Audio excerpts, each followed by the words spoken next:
Today I'm going to be changing the drop links on my BMW E60 535D. I've already done the rears. I didn't do a video on that. I probably should have and should have included it with this video, but I just got a bit impatient and kind of wanted to just get it done. These are the front drop links. These are Melee HDs, because I thought with this car, like if you remember with my old one, my E46, I did cheap out on a lot of parts, and I think with this one it's a nice car.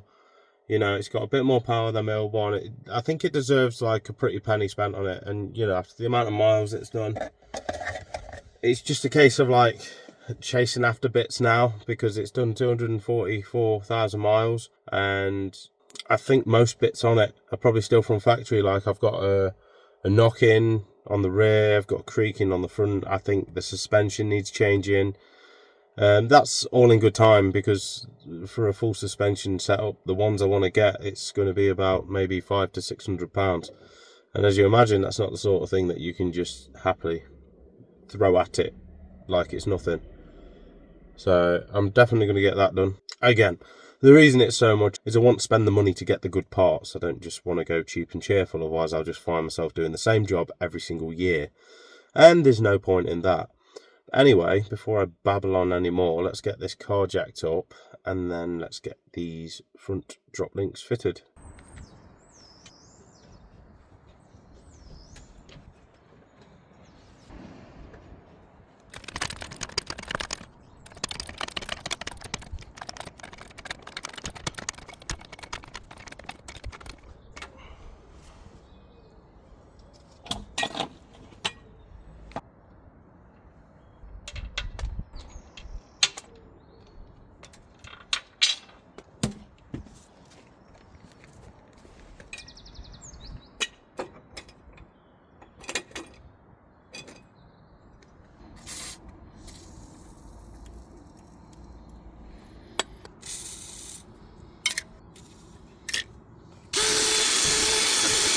So just to crack it, the likelihood is everything's going to spin round, but it's a 17mm just to crack it. I'm using a socket just to get some movement. Now I don't think we'll be lucky enough for the nut to go and the threads to stay, but you never know.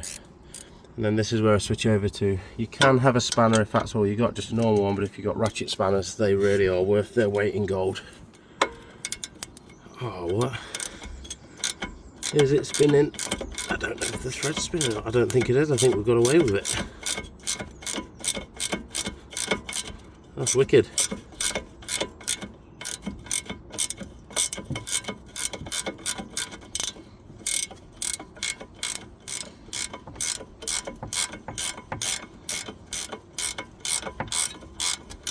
Because normally what you'd have to do is you'd have to get an Allen in there or something like that, or a spanner on the back end of it, because usually it sees up.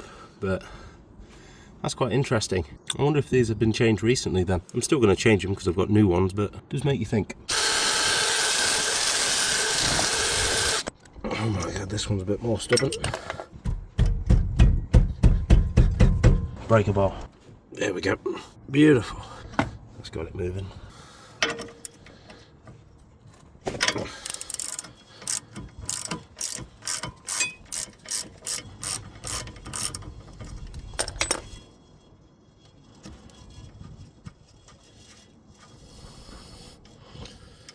It's been quite nice to us by the looks of it. Usually you have to struggle with them like crazy. Okay, so now we've got to take into account that this bottom or top piece has this cone. This part doesn't. So we're going to have to keep an eye on it as we take it off to see what is where. So usually these don't really want to just fall off. You've got a wedge somewhere. With the anti-roll bar, I get something like a breaker bar on it, like here. Wedge against this control arm. Just bring it down ever so slightly, and then that gives me enough leverage just to get it out, like so. So as you can see, the cone goes at the top, the other bit at the bottom. And to be fair, these aren't exactly in bad condition. I think they could have been changed recently. That goes down there, down there, down there. That one goes on there. Screw him in. Bit of breaker in.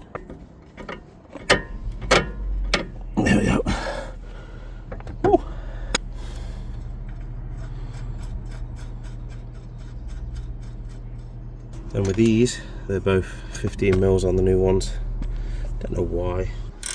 And again, we'll just use a ratchet and just keep an eye on the threads to make sure they're not spinning. If it looks like we're not making any progress, then we'll have a look with a spanner.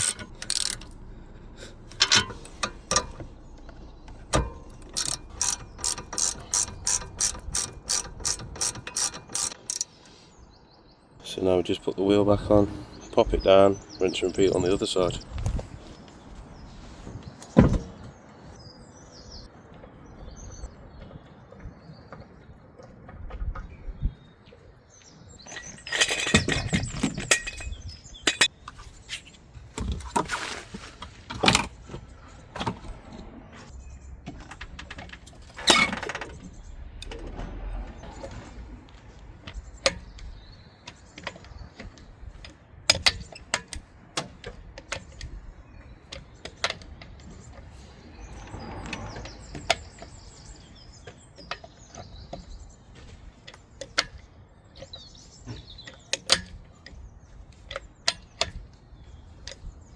So just real quick from the other side now, I've got it off. That one was about to go bad, so I'm quite happy. And this one's got a bit of play in it. Also, I drained my drainage bung behind here. Don't know if you can see it up there draining, but always check your drainage because that always clogs up and it always floods your carpet. So it's literally about here. You just have to remove that one and this one up here, and then I removed this down here as well just for better access. But yeah, just going to get the new one on and should be happy days. I have still got a slight creaking and I don't know if it is my shocks or not, but yeah, I don't think the drop link's going to fix it. I'm just changing the drop link for peace of mind at this point, but I can't see any snaps in the springs just look old. So that is now done. It's just a case of taking it for a test drive, make sure nothing's knocks or bangs. Yeah, there's not a lot to it. Sometimes it can be really tricky to get them off, sometimes it can be really easy. It depends, you know, on climate and what sort of life the car's had. Also, I'm quite happy that that I've done this job, because one thing has just led to another for me that I've sort of done off camera. Is obviously I think I included a clip of the drainage where that needed undoing because that was fully backed up, and then when I looked underneath the car I saw coolant, which was, I've recently changed the thermostats on this and it was blue coolant, and I'm thinking, oh okay, so this isn't something from before because it was a different colour coolant for some unknown reason. This is new coolant that's coming out. So I checked the car over, and luckily I found two pipes where I hadn't quite tightened the Jubilee clips enough. There was literally finger tight, so I've got them sorted, and hopefully now we'll have no more leaks and we won't be losing around a litre of coolant in the space of a few days. Anyway, that is it for this video. If you did enjoy, please don't forget to like, subscribe, and maybe even hit that bell icon for notifications on future uploads. Until the next time, peace.